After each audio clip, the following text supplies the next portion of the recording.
एक jet power tyre swing है, custom built roller coaster और रियल स्नो वाला इंडोर स्लेडिंग हिल है।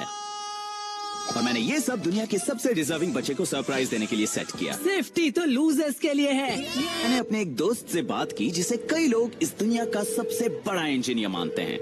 तो हे मार्क, फिनियस, मैं एक बच्चे ईथन के लिए दुनिया की सबसे शानदार बर्थडे पार्टी प्लान कर रहा हूँ। मैं बाद में एक्सप्लेन कर सकता हूँ। अभी के लिए मुझे बताओ, क्या तुम्हारे पास कोई आइडिया है? ओह, ये तो बहुत अच्छा क्वेश्चन है मार्क। एक बार फब और मैंने दुनिया का पहला रॉकेट पावर टायर स्विंग बनाया था। तुम्हें बस एक टायर चाहिए, तुम्हारे standard aileron parts, high powered rockets मत भूलना।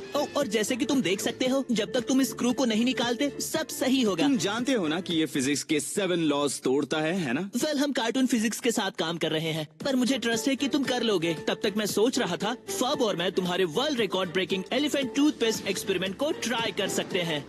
वेल, हम दोनों का ही काम कम हो गया। मैं तुमसे बाद में बात करता हूँ। तो पहले ट्राई में मैंने 2500 न्यूटन सेकंड टोटल इंपल्स वाले 2 रॉकेट्स को एक टायर स्विंग पर माउंट कर दिया और हमारे 80 किलो के क्रैश टेस्ट डमी न्यूटन को उसकी लाइफ की पहली राइड का मौका दिया। इनिशिएटर ऑन है। ये मेरे हाइपोथेसिस को टेस्ट करने के लिए है कि Phineas and Ferb animated show क्यों है। 3, 2, 1।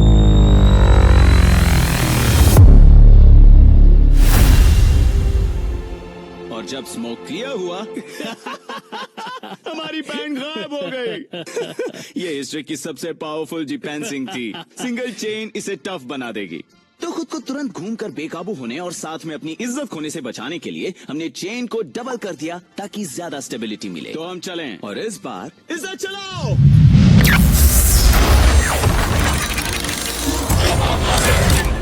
फिर से वैसा ही हुआ। अरे नहीं। डबल चेन वाली सेटअप ने स्टेबिलिटी तो दी, लेकिन स्लोमो में साफ दिखा कि थ्रस्ट को सही डायरेक्शन में बनाए रखना बहुत मुश्किल था ताकि हम ठीक से घूम पाएं। ये तो बहुत ही अनस्टेबल है। हमें रिजिड चेन की जरूरत है। इसको फिक्स करने के लिए हमने 2 चेन की जगह 2 सॉलिड रॉड्स का यूज किया। इग्नाइटर रेडी, 3, 2, 1, गो।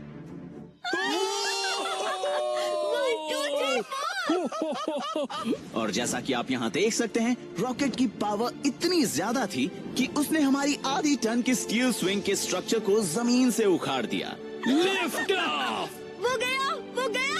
ठीक है, ये सक्सेसफुल रॉकेट स्विंग था। अब हमें बस इसे थोड़ा और सेफ कैसे बनाएं ये देखना है। होने वाला है। अब रोलर कोस्टर्स की अच्छी बात ये है कि ये असली में होते हैं, जबकि 2 मंजिल ऊंचे रॉकेट स्विंग्स नहीं। तो मैंने वही किया जो कोई भी सेल्फ रिस्पेक्टिंग इंजीनियर सबसे पहले करता। थोड़ा बोरिंग लेकिन जरूरी रिसर्च। मुझे पता था कि बर्थडे गेस्ट के लिए सही गोल्डीलॉक्स जोन ढूंढना बहुत जरूरी होगा। इतना ज्यादा भी नहीं कि उन्हें फिर से हॉस्पिटल भेज दें, लेकिन इतना बोरिंग भी नहीं कि विलियम ऑसमन का वीडियो लगने लगे। तो उस बोरिंग लेकिन काम की रिसर्च से मिले सारे लर्निंग्स के साथ हमने अपने दोस्त ईथन के लिए एकदम परफेक्ट इंडोर रोलर कोस्टर बनाने की ठानी। वैसे ये है ईथन, और आपको ये जानना चाहिए कि ईथन को हाल ही में एक बहुत ही रेयर और गंभीर न्यूरोलॉजिकल बीमारी डायग्नोज हुई है, जिसकी वजह से वो बेड रिडन हो ज्यादातर दिन मिस करती है। सब कुछ अच्छा चल रहा था, लेकिन अगर मुझे दुनिया के सबसे क्रिएटिव इंजीनियर का अप्रूवल चाहिए तो इसमें कुछ एक्स्ट्रा जोड़ना होगा।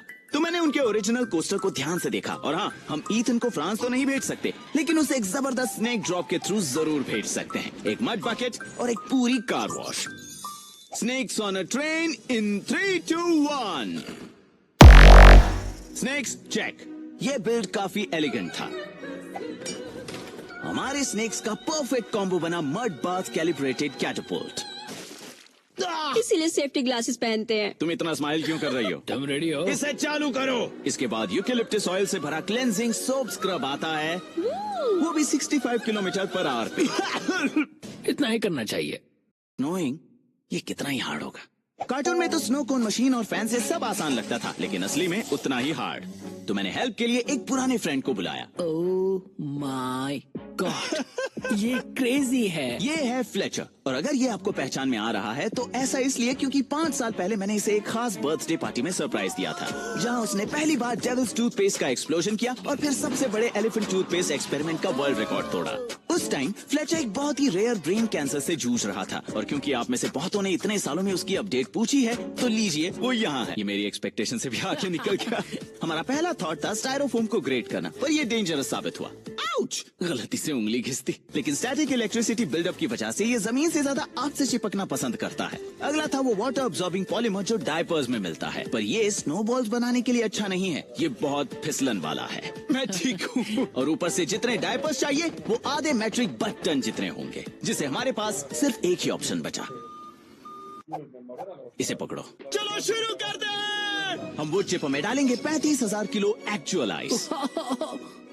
मुझे लगता है ये काम करेगा। रोको। जब मैं इन्हें चेक करने आया। ठीक है फ्लेच, क्या लगता है तुम्हें? पावर मिलते ही ज्यादा टाइम नहीं लगा, फ्लेचर ने रॉब झाड़ना शुरू कर दिया। मार्क, तुम ठीक हो? हाँ मैं ठीक हूँ, पर ये बहुत अच्छा काम। दिल बाहर आने वाला है। हमने ईथन के पेरेंट्स से कहा कि वो उसे बताएं कि वो एक टॉय कमर्शियल के लिए ऑडिशन दे रहा है, ताकि उसे कोई शक न हो जब वो अंदर 2 फीट ताजा बर्फ पर रखा बलून से भरा रोलर कोस्टर देखे। ये ठंडा है। ईथन को शक होने लगा था, तो मुझे झट से कुछ करना पड़ा। यहाँ क्रंच लैब्स क्यों हैं? हे ईथन, हम आज तुम्हारे लिए बर्थडे पार्टी कर रहे हैं। ये क्या? हाँ, तुम्हें पता है एक बैंगर पार्टी में क्या चाहिए ईथन? एक बर्थडे केक। इसमें केक तो चाहिए। चलो केक बनाते हैं। लेकिन इसमें और क्या चाहिए पता है? मुझे लगता है हमें यहाँ और लोग बुलाने चाहिए। तुम्हारे दोस्त हैं जिन्हें तुम बुलाना चाहोगे? हाँ। और ये इशारा था बुलाने का ईथन के सभी बेस्ट फ्रेंड्स को, और उसके सबसे शोर मचाने वाले फ्रेंड्स भी।